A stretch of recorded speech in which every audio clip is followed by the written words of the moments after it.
Episode 2 Behind the Curtain, the War for Truth. As we said in the last episode, this technique is largely used by governments and larger corporations. Take as an example the totalitarian North Korean regime, or, to name another one, the manipulation of information and beliefs in the Arab world. Regarding this last point, it's a complex issue influenced by politics, culture, technology, and religion. Historically, authoritarian regimes control the media to maintain power, limiting press freedom and diversity of voices.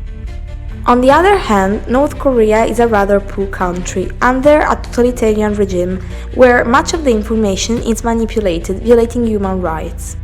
The government implements this method in many ways, from indoctrinating children to censoring and altering information both inside and outside the country. Today, we are diving into a powerful topic often slightly discussed, the manipulation of information, focusing on two key regions, North Korea and the Arab world. In many Arab countries, governments have historically controlled the media as a tool of power, restricting press freedom and silencing opposition. You're right. For decades, state-controlled media has shaped public perception, limiting access to alternative voices. The rise of the internet and social media initially gave people a platform to express themselves, but it also introduced new challenges: misinformation, polarization, and government-controlled propaganda. Right, in countries like Saudi Arabia and Egypt, the government still dominates the narrative through state-run media. And in conflict zones like Syria and Iraq, information is weaponized, used as psychological warfare to control population and influence global opinions. Even internationally, countries like Iran, the United Arab Emirates, and Saudi Arabia manipulate narrative on conflicts like Yemen and Syria. And it's not just about controlling traditional media. Governments in the region have adapted to the digital age, using troll farms, fake social media accounts, and state-sponsored influencers to spread their propaganda. During the Arab Spring, social media was a powerful tool for mobilization, but over time, regimes learned to use it against their people, spreading disinformation to create confusion, discredit activists, and suppress dissent. Exactly, and foreign powers also play a role.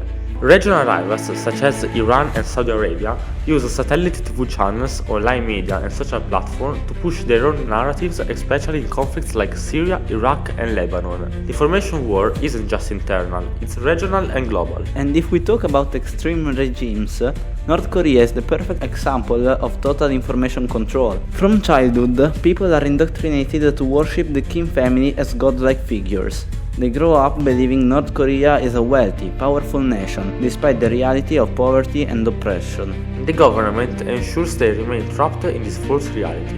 Internet access is strictly limited. Only a few government-approved websites are available, mostly in public spaces under heavy surveillance. Regular citizens can't make international calls, and those caught using illegal Chinese phones to contact family abroad risk prison or worse. Exactly! The government uses advanced surveillance, including antennas, to intercept foreign communications.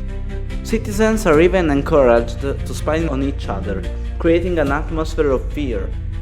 And the penalties keep getting harsher. Smuggling foreign media, whether it's a movie, music or news, used to mean imprisonment. Now it can mean execution. But the regime doesn't just control information internally. North Korea works hard to manipulate how the world sees it, using propaganda on state-run media, YouTube channels, and social platforms to project an image of strength and prosperity. In both the Arab world and North Korea, controlling information means controlling people.